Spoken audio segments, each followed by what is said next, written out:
Hello मित्रों, नमस्कार। आप सभी का अपने YouTube channel study with Ajay SDSST पर बहुत बहुत स्वागत है। मित्रों, आज के इस वीडियो में हिंदी व्याकरण के अंतर्गत हम बात करेंगे संज्ञा सर्वनाम की। संज्ञा सर्वनाम व्याकरण का वह टॉपिक है जिसके अंतर्गत बहुत सारी बातें, बहुत सारा साहित्य छुपा हुआ है।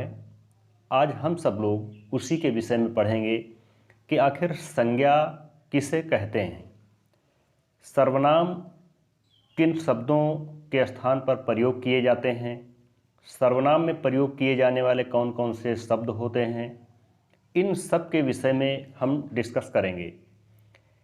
उससे पहले यदि आप हमारे चैनल पर नए हैं तो हमारे चैनल को सब्सक्राइब कर लीजिएगा और दबा दीजिएगा बेल आइकन, ताकि आपको इसी तरीके के मोस्ट इम्पॉर्टेंट वीडियो मिलते रहें।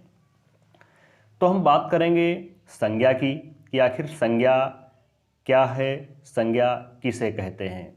तो संज्ञा को सीधे से हम कह सकते हैं नाम। संज्ञा को सीधे से हम क्या कह सकते हैं? नाम कह सकते हैं। अगर हम बात करें संज्ञा की परिभाषा की, देखिए संज्ञा की परिभाषा सिंपल तौर पे किसी जाति, द्रव्य, गुण, भाव, व्यक्ति, स्थान और क्रिया आदि के नाम को संज्ञा कहते हैं। जैसा कि अभी हमने बताया, संज्ञा को अगर हम सीधे अर्थों में जानना चाहें तो हम ये कह सकते हैं नाम। लेकिन जहाँ परिभाषा की बात आती है तो इसमें बहुत सारे शब्द, बहुत सारे भाव इसके अंतर्गत समाहित होते हैं। तो किसी जाति, द्रव्य, गुण, भाव, व्यक्ति, स्थान और क्रिया आदि के नाम को संज्ञा कहते हैं। अब अगर हम बात करें, यहाँ पर हमने कुछ शब्दों को लिखा है। अगर हम बात करें जैसे पशु, अब ये पशु क्या लिखा है? पशु एक जाति है, क्योंकि अभी कहा गया किसी जाति, तो पशु क्या है? जाति है। अब पशु के अंतर्गत बहुत सारे पशु आ जाते हैं। अगर हमने पशु कह दिया तो उसके अंतर्गत गाय, बैल, भैंस, बकरी, बहुत सारे पशु आ गए। इसी प्रकार से जब बात आती है गुण की, तो गुण के अंदर जैसे यहाँ पर लिखा है सुंदरता। सुंदरता क्या है? एक गुण है। सुंदरता क्या है? एक गुण है। इसी प्रकार से जैसे लिखा है कष्ट, जैसे क्या लिखा है? कष्ट। अब अगर हम कष्ट को देखें तो ये कष्ट क्या है, दुख क्या है, मिठाई क्या है, ये सब भाव के अंतर्गत आ जाते हैं। ये सब किसके अंतर्गत आ जाते हैं? भाव के अंतर्गत आ जाते हैं। दूसरा देखते हैं, जैसे यहां पर लिखा है मोहन, जैसे यहां पर क्या लिखा है? मोहन। अब मोहन किसके अंतर्गत आ जाता है? यह आ जाता है व्यक्ति के अंतर्गत, क्योंकि परिभाषा में सीधे से कहा गया है कि किसी जाति, द्रव्य, गुण, भाव, व्यक्ति, स्थान और क्रिया आदि के नाम को संज्ञा कहते हैं। अब स्थान की बात करते हैं, जैसे लिखा है दिल्ली। जैसे क्या लिखा है? दिल्ली। दिल्ली क्या है? दिल्ली एक स्थान है।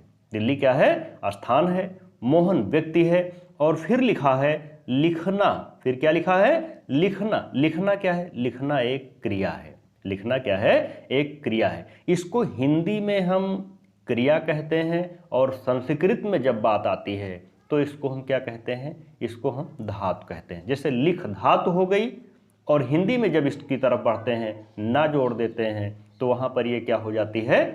क्रिया हो जाती है। अब बात आती है द्रव्य की। तो द्रव्य के अंतर्गत वे सभी तरल पदार्थ आते हैं, वो चाहे घी हो, तेल हो, ये कुछ भी हो, जो भी द्रव्य है, जो तरल पदार्थ है, वो सब द्रव्य के अंतर्गत आते हैं। आगे देखते हैं संज्ञा के प्रकार, संज्ञा के भेद, यानी संज्ञा कितने प्रकार की होती है। अब मुख्य रूप से अगर हम बात करेंगे तो संज्ञा के दो प्रकार हैं। एक तो है व्युत्पत्ति के आधार पर। एक कौन सा है? व्युत्पत्ति के आधार पर। व्युत्पत्ति के आधार पर संज्ञा। और दूसरा है अर्थ के आधार पर। कुछ शब्द होते हैं जो उत्पत्ति व्युत्पत्ति के आधार पर संज्ञा के अंतर्गत रखे जाते हैं और कुछ शब्द होते हैं जो अर्थ के आधार पर संज्ञा में रखे जाते हैं। आगे देखते हैं। अब व्युत्पत्ति के आधार पर जो शब्द आते हैं, यानी व्युत्पत्ति के आधार पर जो शब्द आते हैं, उन सभी शब्दों को हम किन नामों से जानते हैं? वह सभी शब्द जाने जाते हैं रूढ़। नंबर 1 रूढ़ शब्द, क्योंकि व्युत्पत्ति के आधार पर संज्ञा के 3 भेद हैं। नंबर 1 रूढ़, नंबर 2 यौगिक और नंबर 3 योग रूढ़। रूढ़, यौगिक, योग रूढ़, ये इतने शब्द व्युत्पत्ति के आधार पर जाने जाते हैं। अब अगर हम रूढ़ शब्द की बात करें कि कौन कौन से शब्द रूढ़ होते हैं, सीधे से हम कह सकते हैं कि वह शब्द रूढ़ होते हैं जिनको बीच से तोड़ा ना जा सके या जिसको अलग ना किया जा सके, ऐसे शब्द रूढ़ शब्द कहलाते हैं। अब यहां पर देख सकते हैं, जैसे लिखा है कृष्ण, जैसे क्या लिखा है कृष्ण, कृष्ण को हम तोड़ नहीं सकते, इसको अलग नहीं कर सकते हैं। यमुना, इसको भी हम अलग नहीं कर सकते। तो जिन शब्दों को अलग ना किया जा सके, जिन शब्दों के टुकड़े ना किए जा सकें, खंड ना किए जा सके, ऐसे शब्दों को हम किसके अंतर्गत रखते हैं? रूढ़ शब्दों को रूढ़ शब्दों के अंतर्गत रखते हैं। आगे देखते हैं यौगिक शब्द, क्योंकि अभी पढ़ा है रूढ़, यौगिक, योग रूढ़, तो अब यौगिक की बात करते हैं। यौगिक शब्द वे शब्द होते हैं जो 2 शब्दों से मिलकर बने होते हैं। ऐसे शब्दों को हम क्या कहते हैं?